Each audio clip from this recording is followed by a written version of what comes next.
It's the mom life. Hey everyone, welcome to another Living in the Moment with B.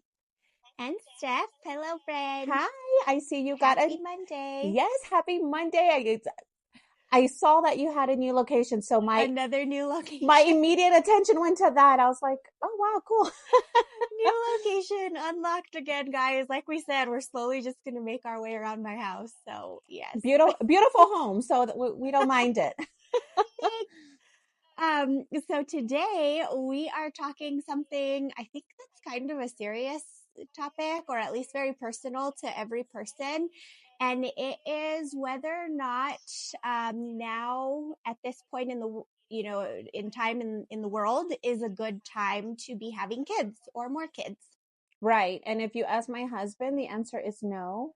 If you ask me, I'm like, yes, kids are the hope of the future of a better tomorrow.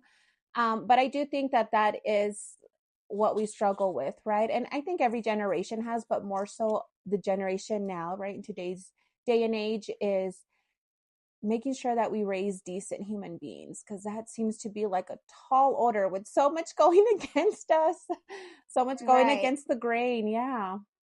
I think part of it being or feeling like it's more of an issue at this time versus, in generations past is that we have so much access to information constantly, information from around the world, information from around the country, every little piece of information that I think generations prior to us were not so inundated with.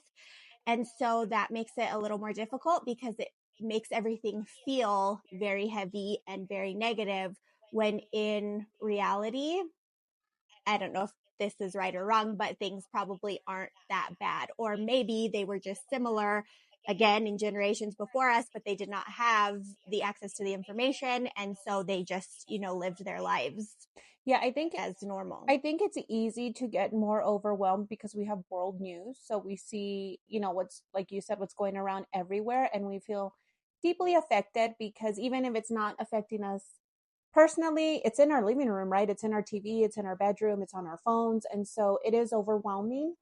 But then I also feel like today's day and age, and this is a very hot topic that we've been wanting to get into, but we just feel duped. Like we feel duped by the government. We feel duped by, the companies that we work for. We feel like we're being used, or I feel like where my parents' generation, they felt like everything was, it You was work hard and you will advance. right. Yeah. Like hard work pays off versus our Right. generation. We're like, no, they've been like, all they do is manipulate us. It makes it scary moving forward because we're like, we're just going to make more hamsters to run in the hamster wheel. Right.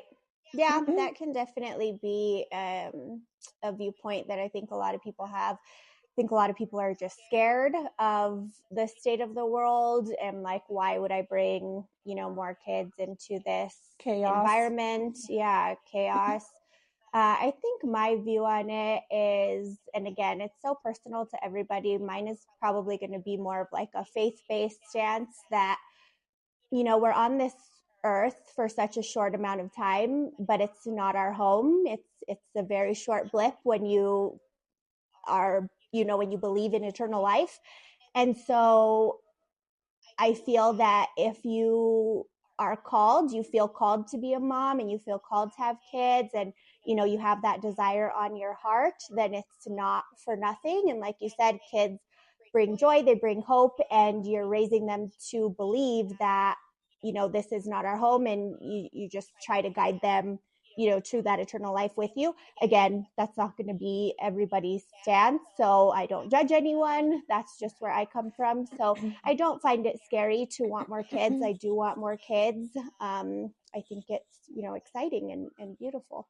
Yeah, I do also want, like I've said before, I want to give JJ a sibling. That is one of the utmost priorities in my mind, especially because I am in my 30s, and so there's a biological clock ticking on that end. But and I'm not saying just have kids to have kids, right? I think parenting is very hard. Parenting is very important because we are raising the next generation, and that generation molds, the world. And so it is a very don't have kids to have kids, don't have kids to baby trap people, like have kids with the intention of raising Yeah. good human beings.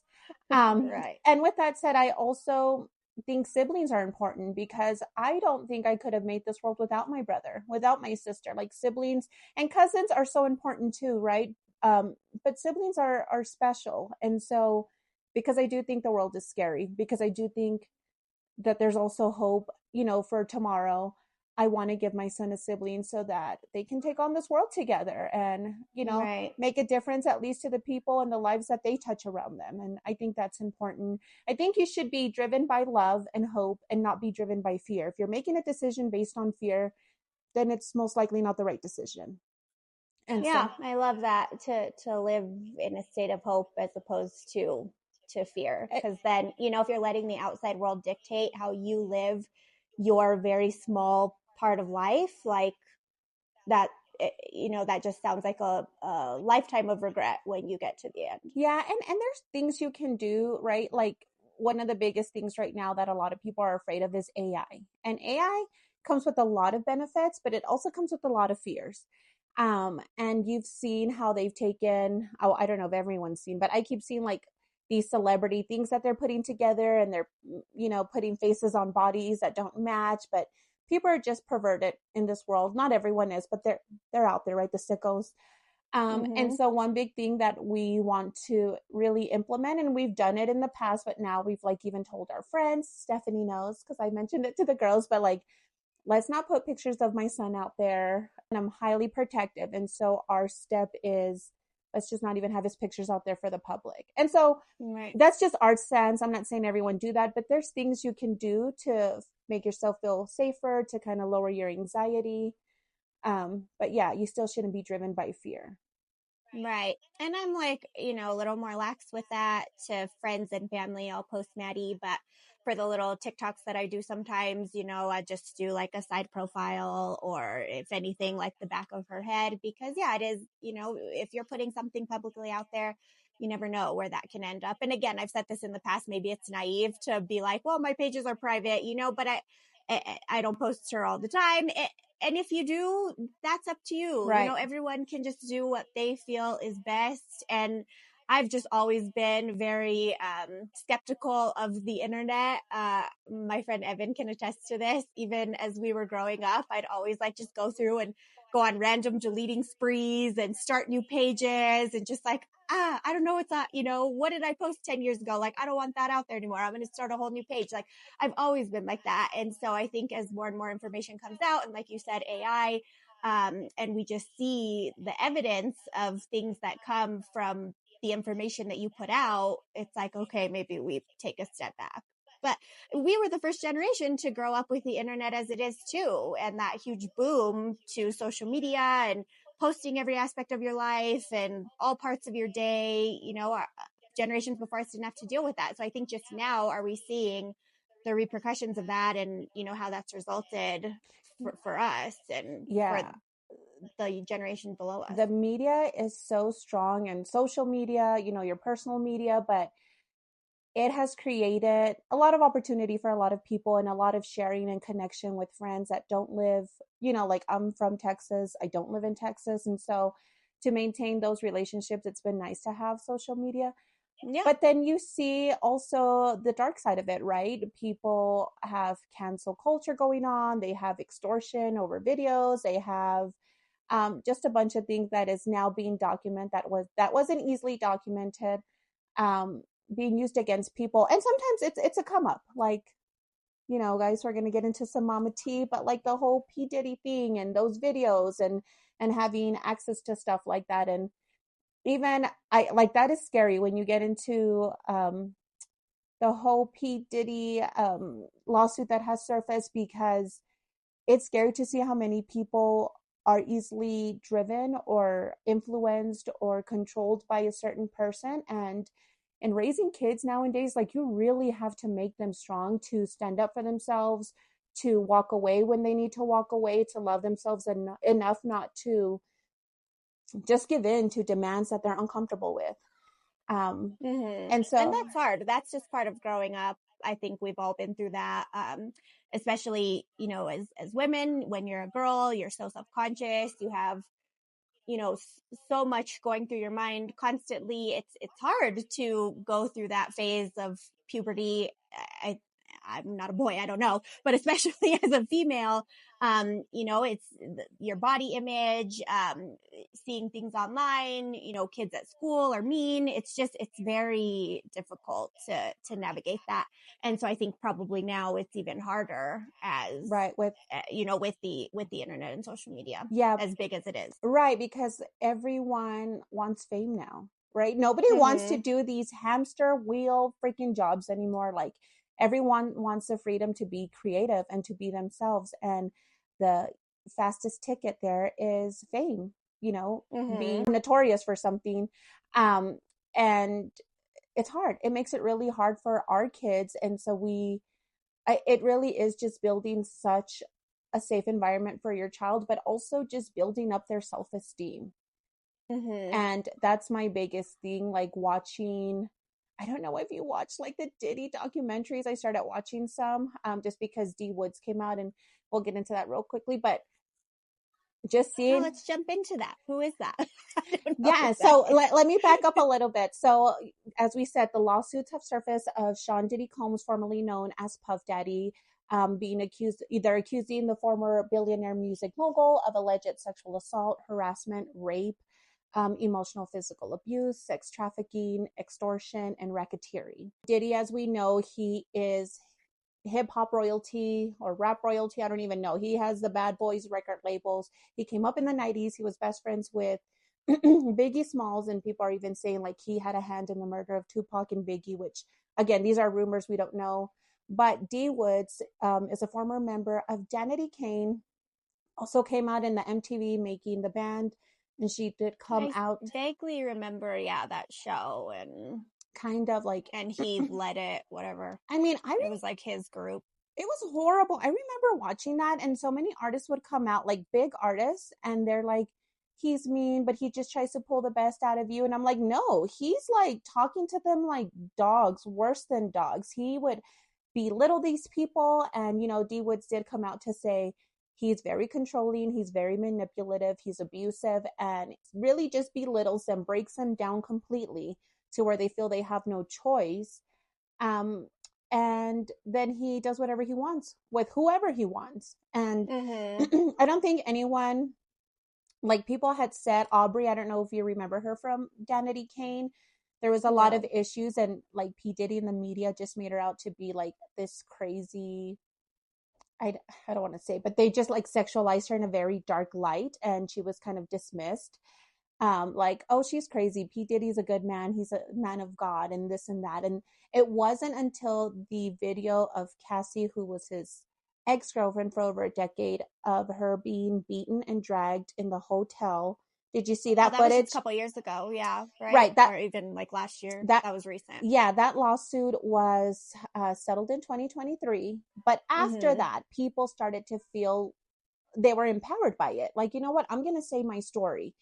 And Yeah. so now the trial is pending 2025 for Diddy. And like I said, it was 120 people that have come up so far. And then the youngest being a 9-year-old boy. And so that's wholly disgusting for me. Like the whole situation is terrible. I don't know if you saw the documentary where his assistant, I mean, it just gets bad. I don't want to get too into it, but like his assistant, he would watch them be physical with each other or force them so that he can watch and like enjoy it and record it. And I don't think I saw from his assistant, but I did go down a little bit of a rabbit hole with that situation, with one of the girls that came out, and I don't remember her name, but that supposedly was involved in it when she was a minor, and she went into great detail about how they would that they still have these disgusting parties, and it's not just him, it's like all of Hollywood, which really is, I don't want to say hard for me to believe, but they do such a good job at playing the characters that they are. And then when you hear stuff like this, it's hard to wrap your mind around the fact that really they do this, but I don't put it past Hollywood. I don't know. Um, but I did go down a rabbit hole with this girl that said that they have parties with all of these celebrities. There's this entire underground network of child trafficking, basically, at these parties. These celebrities go and pay to watch them do absolutely horrific things that I'm not going to repeat, but it's disgusting. And it's not, maybe Diddy is like the facilitator and the host of a lot of these things, but a lot of them are involved and it's gross. Yeah, it is. And that's kind of where social media has been nice because we're able to share all this information, right? Like, Oh, it's great in terms of, yeah, that's a great thing to that we me, can is share the and we sharing of can, information like this that we wouldn't see otherwise, because it's not on the news. We're not going to see this anywhere else.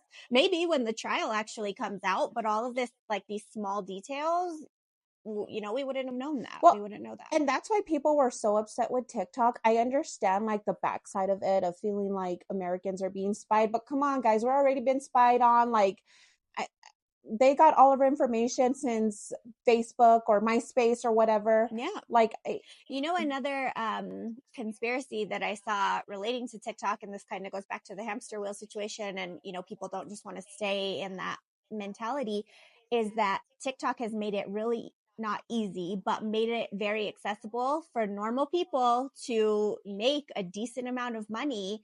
And the higher ups, whoever that is, are like, no, we got to keep these people just at the bare minimum. And so that's part of the conspiracy as to why it went away. yeah, it's control. It's Right. and that's why it doesn't. When I saw, I wasn't ever a big fan of Diddy. It is kind of sad because we heard a song and I don't remember what, and I'm like, Mom, we can't hear music like that. We're not gonna put another dollar in that account. Like, we are not, he's a monster. Like, no, Right. I don't care. Like, those songs just don't sound the same anymore, knowing, everything that was So I don't happening. listen to any of that stuff. Yeah. And so, but it's just, it's power. So I don't put it Mm-hmm. past, because the way he would belittle these people, he's talking to them like they're nothing, and they're literally like bowing to him almost. And so Mm-hmm. I do think power, the hunger for power, the innate to feel power, I think that is a big drive, and that's where abuse comes from. You just think you're more Mm-hmm. powerful than the person you're abusing. Right.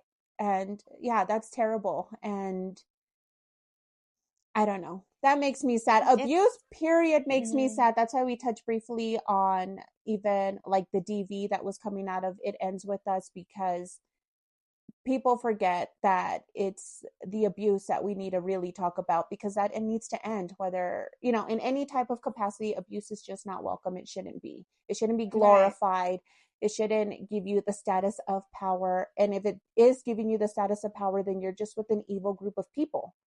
Right. Rem- And I think that things like this have probably been going on since the beginning of time. There's you look at history, and there's been a lot of gross just gross points in history that make you think, oh, how did they get through that? And we get to this point now, and again, we have a lot more access to the information, but is it really happening more? I don't know. But society kept going, and there good people kept coming out of each time in history. And so I think that just takes us in a full circle back to like where we are. Like, you can only try your best to be the best person that you can be, to raise your kids to be the best person that you can be, but like you said, you can't live in fear of all of this either. yeah, you can't. It's not new. Evil in the world is not new, is what I'm trying to say. Right. And people always say, like, when it comes to celebrity, like, people just sell their souls to the devil. By that, if you're really breaking it down, it's just giving yourself to something that doesn't feel right with your soul or with your being. And so that comes down to doing things that you don't want to do, that you're uncomfortable with. Like, why would you see a yes just because you're like, well, it'll help me move up? No, no, no, no, no, no, no. So we are very, like, my biggest priority is making sure that my son feels loved and has a high self-esteem and learns the word no. Like, that was our episode last week, and no is such a powerful word. Guys, Right. learn it, embrace it, say it. Right. So no, that's another one that will be an interesting watch next year. I don't think 125 people coming out with these, stories is anything small. So that's a big lawsuit against him. And you can really look at more conspiracies that go along with that, all of these fires that happened. I don't want to say that they're a conspiracy, but it's always a question, like who is trying to destroy what information, who is trying to distract us from what, who is trying to hide what. You can always look a little further. Yeah, because it looked like it was a lot of celebrity homes that Right. a lot of their documents are missing. Oh, Yeah, who knows? Well, I hope we see more, because that's another, the Justin Baldoni Blake Lively lawsuit, like we said, that we're seeing that play out right in front of us. But we'll see if that ever goes to trial. This Diddy trial, there's a lot of things to be seen. yeah. So social media can be your best friend. It can also be your enemy, but really it just comes down to the person. We all Right. it is a scary world. It is a nasty world, but there is still a lot of good people in it. And I think because we do highlight the negativity, because it's good to talk about, we need to talk about it, right? These are topics that are very important and they make a difference. But we see more negative. We tend to remember more negative than the positive. But the truth is, I guarantee you, most of the people you know are good people. The Yeah. people, and not just in your circle, it could be coworkers that you don't have to agree with them politically or religiously, but they're decent people, and Right. so we have to remember that. And so I do think wanting to raise children and wanting more children in this day and age is good. Just make good people so that we can be filled with, good people in this world. Love your Right. child. I think our generation has come so far from the generation before us and how to love our children. I'm not saying they didn't know how I was loved. It's just we have a different understanding on before it was kids are meant to be seen, not heard, and now we've changed that. We value our children and in everything that they say, and it's good. So I do think there's a lot of good that the society has turned over, and I think raising a child, we're still in a good place to raise children. We just have to really raise them to be good people, to be decent. That's the most honorable thing you can do in this world, in this lifetime. Yes. Well said. Well, we will end it there, guys. If you have any information that you would like to share with us, any thoughts, anything, feel free to leave them down below. As always, you can find us on YouTube, Spotify, Apple Podcasts, and please follow us on Instagram and TikTok. Bye, guys. Have a good one. We'll See you see you next next week. week. Bye. Living in the moment, it's the mom life.